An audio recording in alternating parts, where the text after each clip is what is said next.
Welcome to SWX Overtime. The football season rolls on. Tonight, we give out our first state championship trophies of the night. We'll get to that a little bit later. But first, let's go to a great matchup between two Class A powers, Billings Central and Laurel. It's the oldest rivalry in Yellowstone County, and Grizz commit Clay Oven fired up. Big hit early on in the backfield to stuff Laurel. Central is all about their run game this year with that dangerous backfield. That includes Cade Boyd, and he shows it off right away. Stiff arm, then the Jets up the sideline.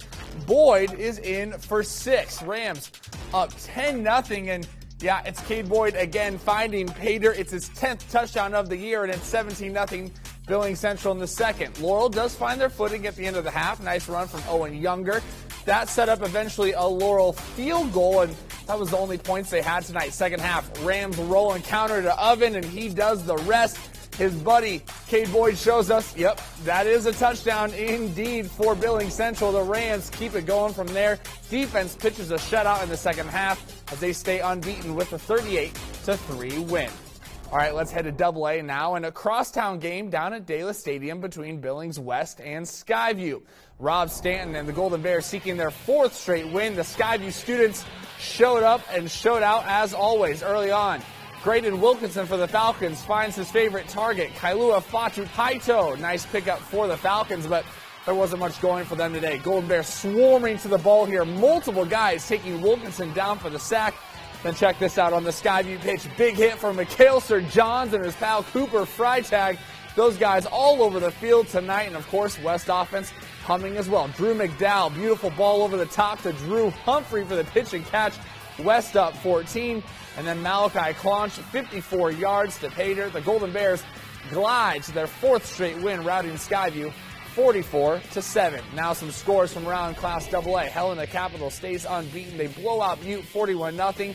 How about Helena High taking down Sentinel last week? Tonight, they beat the Wolfpack 24-21. Great Fowls rolls against Belgrade. Gallatin edges CMR. The Raptors are 5-1 this season. Sentinel hangs 70 on Flathead, and Big Sky beats Hellgate 20-19 in a great crosstown game in the Garden City. Well, let's go to Class B now as undefeated Huntley Project crosses the bridge to take on their rivals Shepard. A beautiful night in Shepard as the Mustangs faithful, hoping their team can pull off the homecoming upset. Opening kickoff, Connor Hash does a nice return for Shepard, looking to set the tone early on. But Huntley Project sure looks strong tonight. Opening drive for the Devils. Shout out to Colby Lechner. Boom, the pancake block takes out 2, and David Woolfield gets a nice gain on the play. Soon after, give this to Wiley Lindeen. Touchdown, Huntley Project. He's fired up, giving the camera some love. Red Devils quickly get the ball back. Here's Woolfield on the pitch. Powers his way in. He sees where this one's headed tonight. Second quarter, Luke Donnelly just blows this play up, shoots right through the gap. It forces a fumble, and Huntley gives it to Woolfield. Again, a man among boys, making everyone out there just look silly. He's hardly touched as he finds the end zone for the second time. Project stays unbeaten, 56-16. Your final there. Staying in Class B, Big Timber traveled to Boulder for a marquee matchup in Class B play, and it sure did not disappoint. SWX's DJ Bauer joins us now from Boulder to show us who got the W tonight. A big Class B bout in Boulder tonight. Will the Panthers pounce on their prey, or will the Herders lay down the hurt? Let's roll the tape and find out. Jefferson officially has all of Class B on alert after their win over defending champion Florence earlier this season. And their star back, Dylan Root, is as hard to tackle as a tree. He turns the Big Timber defense into sawdust on his first score of the night.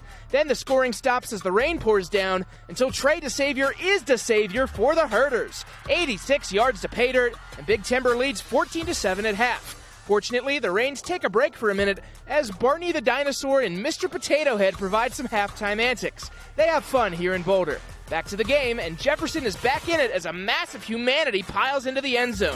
But the PAT is no good. They need to score again. Dylan Root says no problem. Panthers take over at the 10 after a Herders punt goes awry, and the senior makes quick work to put Jefferson on top. And that's all she wrote. Panthers win a wet and wild one, 19-14. In Boulder, DJ Bauer, SWX.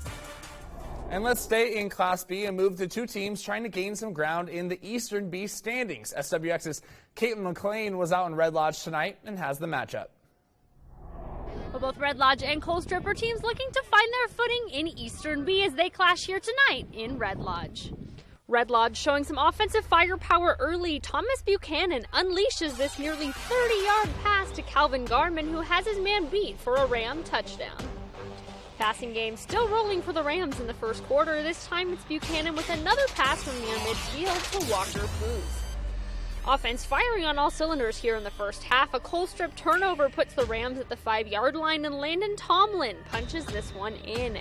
But as time expires in the first half, it's Buchanan scrambling and then shoves it to Booz again, who takes it all the way up the sideline and stretches for the end zone. Rams go to the half with 40 points on the board.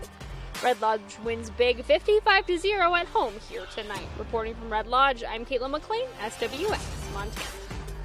Thank you, Caitlin. Let's go to rainy Belt, Montana. Now as the unbeaten Huskies host the unbeaten Joliet Jayhawks in 8-man action. We're scoreless in the first quarter, partly because of things like this, a bad Husky exchange, and it's Jayhawks ball. Second quarter, same drive, 2nd and 17. Tyson Cook launches it. It's picked off by Ethan Triplett, and that sets up 3 plays later. Garrett Metrioni is in for the Huskies score. Later in the second, Cook gets picked off again, this time by Bridger Vogel. 2 plays later, it's Triplett with a 4-yard run. Belt rolling early. Eventually, as you see the fast forward for the Huskies, making guys look a little silly, especially when it's in high speed. But the Jayhawks go to the flea flicker. It's the man, the myth, the legend, Paxton McQuillan. This guy seems to always find the end zone for Joliet, but there wasn't much going for them as they lose tonight in Belt, 28-8. The final. Let's take a quick stop out to Lodgegrass. Indians hosting what's become one of their rivals, the Forsyth Dogies. This one, all Forsyth tonight. They forced 7 turnovers by Lodgegrass and improved to 3-1 in conference play. 76-0 was the final tonight. And I do want to say thank you to our friends in Lodgegrass for sending us some video for us to have tonight. Let's check on some scores around the state today. In Class A, Sidney beats Hardin 47-12. Miles City wins over Park 54-0. Havre takes down Glendive 26-12, and Baker gets their second in a row with a shutout over Roundup. Bridger in 6-man gets a big-time win over Shields Valley 37-22, and Broadview Lavina continues their strong season with a shutout victory over Absorki. Bryce Grebe, meanwhile, and Custer Hysham dominate Fromberg 56-6, and Forsyth improves to 3-1, as you saw with that one-sided win over Lodgegrass. Well, coming up on SWX Overtime, the first state championships of the year are handed out in Helena. We'll tell you if Bella Johnson and the Billings West girls golf team were able to successfully defend their state title, and a crosstown rival just happened to say not so fast. Just a little tease of what's to come when we come back on SWX Overtime.